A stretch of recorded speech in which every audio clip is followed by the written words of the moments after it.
Bom, primeiramente, boa tarde a todas e todos. Como eu fui apresentado, meu nome é Paulo Gadeia, eu sou doutorando em Direito e Segurança aqui pela Universidade Nova de Lisboa e hoje vou falar sobre os serviços de inteligência no Cone Sul, uma análise histórico comparada. E a partir daí eu vou abordar a maneira como os serviços de inteligência se estruturaram em 3 países do Cone Sul, que são o Brasil, a Argentina e o Chile. Por que a escolha desses 3 países? Inicialmente, são os 3 maiores países do Cone Sul e 3 países que passaram por um processo de redemocratização recente. Países que passaram por ditaduras militares, mais ou menos no mesmo período, o Brasil entre 64 e 85, a Argentina entre 66 e 83 e o Chile entre 73 e 90, e a maneira em como os serviços de inteligência foram reestruturados. E eu já adianto algumas das conclusões. No caso do Brasil e da Argentina, nós tivemos uma reestruturação total desses serviços, passando do paradigma da doutrina da segurança nacional até a aplicação pós-consolidação, após a consolidação e o restabelecimento do Estado Democrático de Direito. A maneira como passa do paradigma e como esses serviços passam, alguns de uma natureza tecnicamente militar, para agências civis, como a gente vai ver no caso do Chile. Bom, no Brasil, o primeiro serviço de inteligência remete a 1946, ainda durante o governo do presidente Eurico Gaspar Dutra. Após o golpe de 64, nós temos uma reestruturação desse serviço e o Serviço de Inteligência, o Serviço Federal de Informação, passa a ser o Serviço Nacional de Informações, o SNI. A partir daí, cria-se uma Escola Nacional de Informação, mas ambas atuam como órgãos essencialmente repressivos, não visando a parte técnica em si da inteligência, né? Principalmente na eliminação de grupos guerrilheiros e insurgências contra o regime militar, ainda que atuassem também no controle de forma pacífica, tendo posteriormente o Brasil sendo condenado 2 vezes no âmbito do sistema interamericano de proteção aos direitos humanos por transgressões desse período, né? Tanto no caso Gomes Lund, popular caso da guerrilha do Araguaia, quanto no caso Vladimir Herzog, que a sentença saiu agora justamente em 2018. Não sei se aqui. Bom, depois da redemocratização no Brasil, em 1985, nós tivemos uma reestruturação do sistema de inteligência brasileiro. Esse SNI vai fechar as atividades em 1990, portanto, 2 anos após a promulgação da nossa atual Constituição, de 1988, e inicia-se um processo muito por iniciativa do governo do presidente Fernando Henrique Cardoso, que vai culminar com a Lei 9.983, de 99, que vai criar oficialmente a ABIN, não é? A Agência Brasileira de Inteligência. E aí a ABIN, enquanto a Agência Civil de Inteligência, vai adotar esse lema: inteligência em defesa da sociedade, do Estado Democrático de Direito e dos interesses nacionais, muito em parte para romper com essa perspectiva histórica que se tinha nos anos de chumbo no Brasil.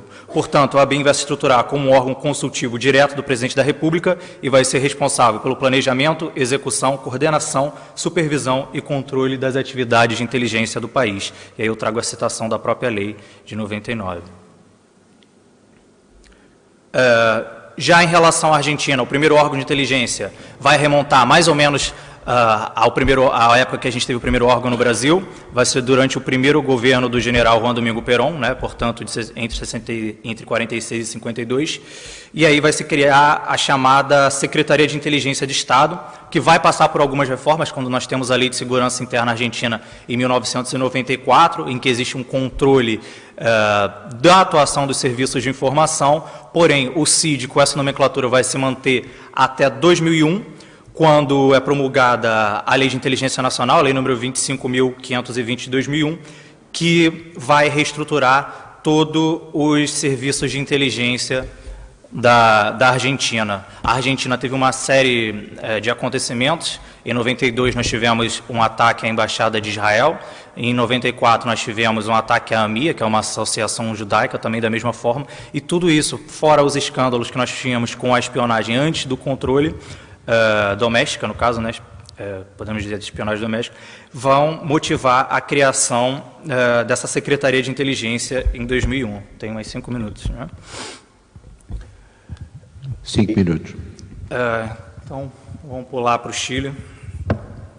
No Chile, vai se diferenciar das experiências brasileiras e argentinas, visto que até 1973 não se tinha nenhum serviço de inteligência. Em 11 de setembro de 73, o Pinochet vai chegar ao poder através de um golpe também e vai criar, logo no começo do seu governo, a Direção de Inteligência Nacional, ou DINA, que vai vir a ser dissolvida em 78 e se transformando no Centro Nacional de Informações, mais ou menos seguindo o exemplo do Brasil e da Argentina. São órgãos de caráter essencialmente repressivos e, se a gente for pensar na qualidade técnica da inteligência em si, pensando em inteligência estratégica de qualidade, os resultados eram pífios, né? Tanto que a própria inteligência chilena não pôde prever casos claros, como o próprio atentado ao general Augusto Pinochet, que deixou 11 feridos, não é? Sendo esse o seu papel. Somente em 93, com a promulgação da Lei 19.212, nós vamos ter a primeira agência de inteligência civil do Chile, que vai ser a Diretoria de Segurança Pública e Informação, o DISP. Vai ser o primeiro serviço de natureza técnica e gerencial, nesse sentido, mas, no entanto, não vai ter um caráter operacional e vai ser subordinado ao Ministério do Interior, diferentemente no caso do brasileiro, que a gente viu agora, por exemplo, enquanto órgão consultivo do Executivo. Já em 2004, com a Lei 19.974, vai ter a criação da Agência Nacional de Inteligência, a ANI, que vai substituir o DISP, e vai aprimorar e especificar esse caso chileno. Em virtude do tempo, vou pular direto para as considerações. O que a gente observa é que os serviços de inteligência são todos muito recentes, todos se encontram em processo de consolidação, tendo em vista a recente redemocratização, né? No caso do Brasil, tivemos uma constituinte, tivemos praticamente uma mudança de toda a ordem.